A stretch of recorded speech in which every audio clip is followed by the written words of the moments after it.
I'm headed out to go skiing. The Burketown School has a program where the kids get to go skiing on Friday afternoons. And so our granddaughter's doing that, so I'm going.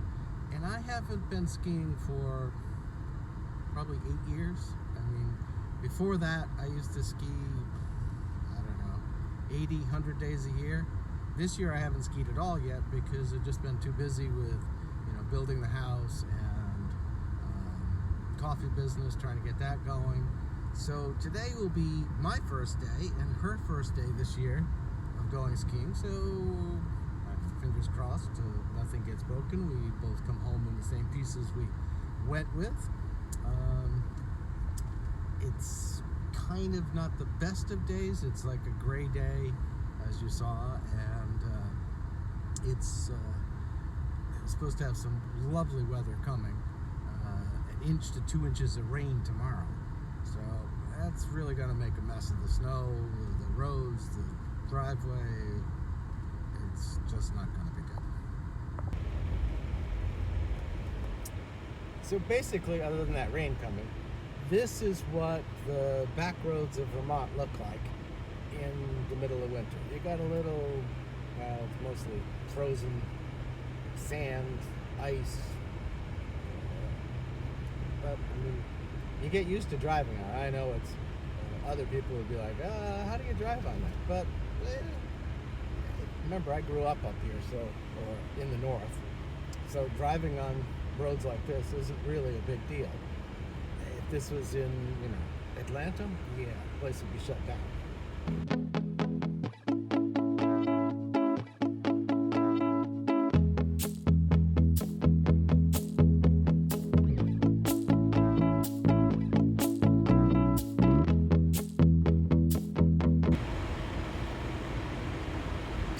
This is East Burke, Vermont. This is where the mountain is. Mountain's up there. We're gonna be up there in a couple minutes.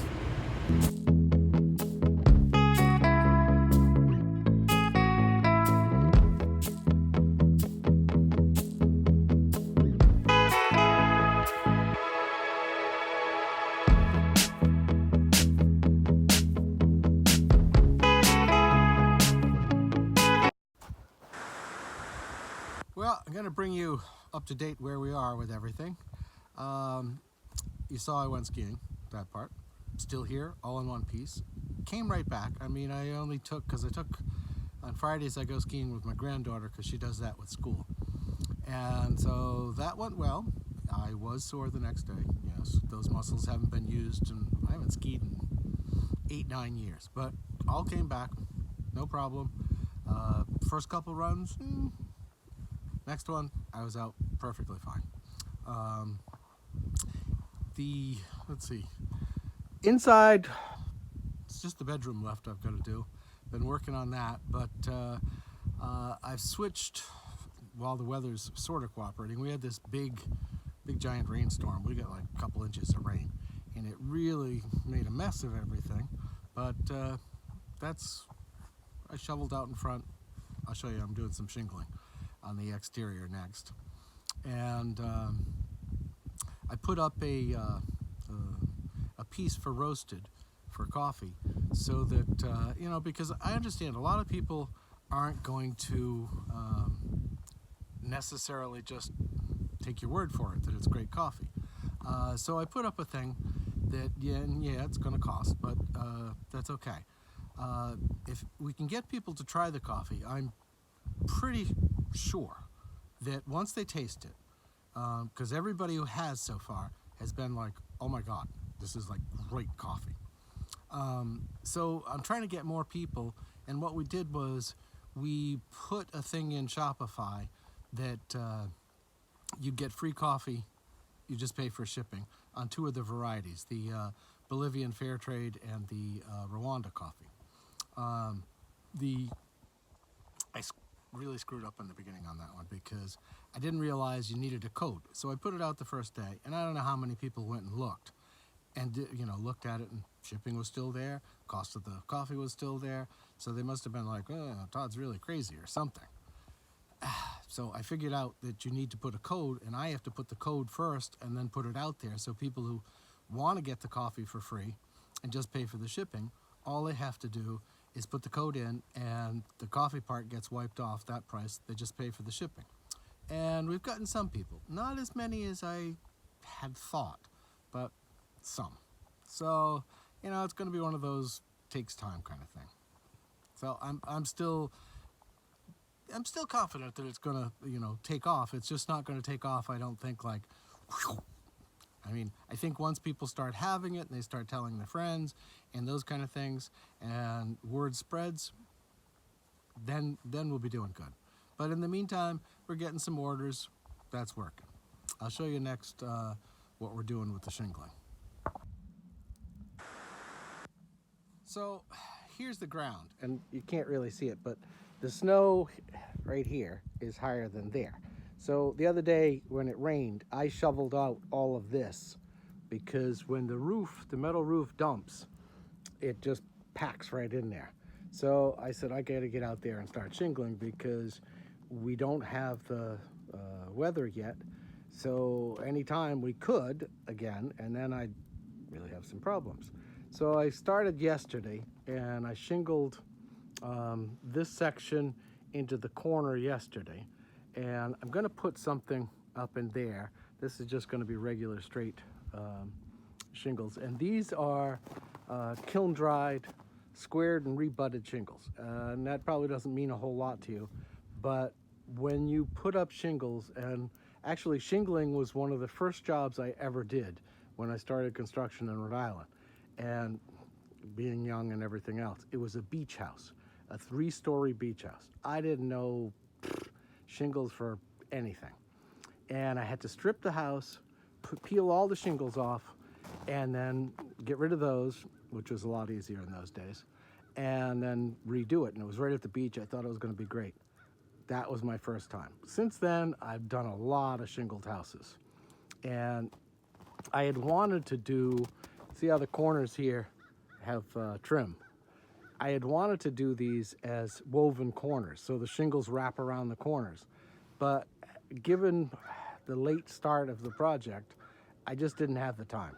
There was just no way I could, you know, say I was going to do it. So we decided to go with the white trim around the windows, and these white cedar shingles. So these, when you put these up, they're relatively easy.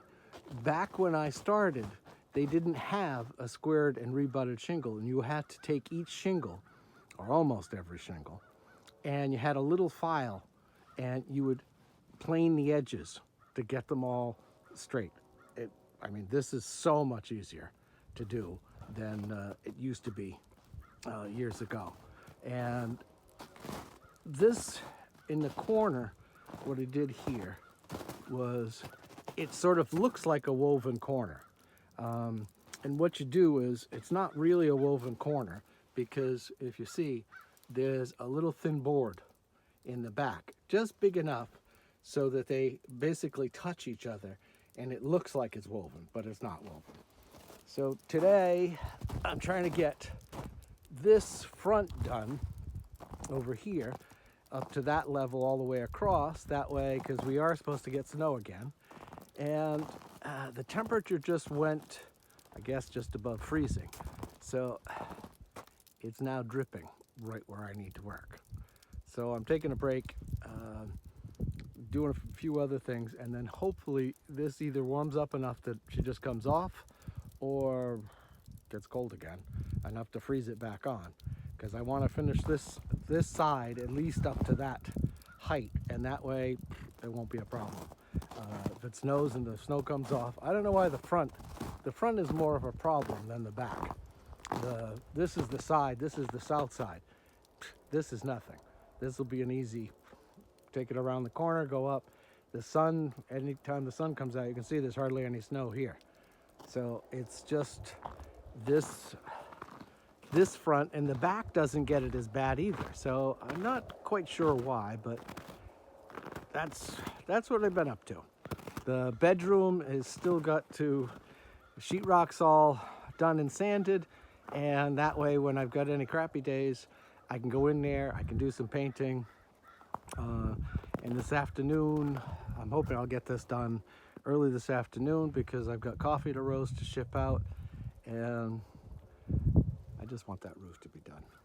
Done dripping, please, so I can finish this up. So that's pretty much where we are right now. Oh yeah, yesterday, I've had a compressor, well, had compressors for ages, but the compressor I was using, all of a sudden, it decided it was going to die, have a heart attack. So I used it for the rest of yesterday. But this morning I had to get up early, and I got to Home Depot after 6. Nobody around here had a compressor.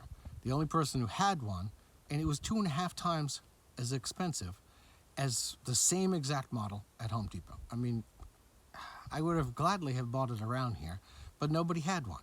So I ended up going, and this morning got up early. Well, I get up early anyway, and went and got a new compressor. So we're back in business in that regard. I'll show you what it looks like. Okay, that's the new little compressor. It's not big enough to do like the other compressors I've had.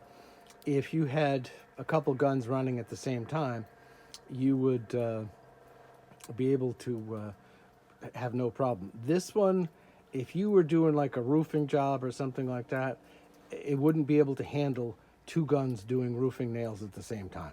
It just couldn't keep up. It'd wear out the poor little guy. But I work alone, so this works perfectly fine. Not a problem. That's the old compressor. I think, and I'm not going to try to fix it, but there's a leak in here where the air goes, and one of the valves underneath is stuck, so it just doesn't shut off. I'm going to see if I can have it fixed, but it may not be worth having fixed. We'll just have to wait and see. Oh, here's one. If you haven't done siding or shingling or those kind of things, what you do is, you see the little marks on the wall? I put those marks up. When I start, I make a thing called a story pole, and it's a stick that you use, and you can use that on all the corners so that all the marks, when I get around to the other side, all the shingles everywhere along should be all at the same height. And what I do, see, is I'm bringing them across, and you can see they're all lining up nicely. And to put them on, I use a nail gun and stainless steel ringed nails.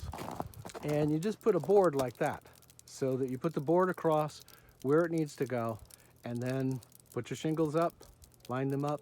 And with these kiln dried ones, you have to leave a little bit of a space between them, because if they get wet, they'll swell up a little, and if there's no place to swell, they'll curl, and they're not really very attractive in that regard. But it's just a matter of, I use these little strips, nail it on, level it up, continue along the way. It's not really hard. That bottom is the hard, because it's down there and you have to bend over. The rest isn't hard. Not really hard.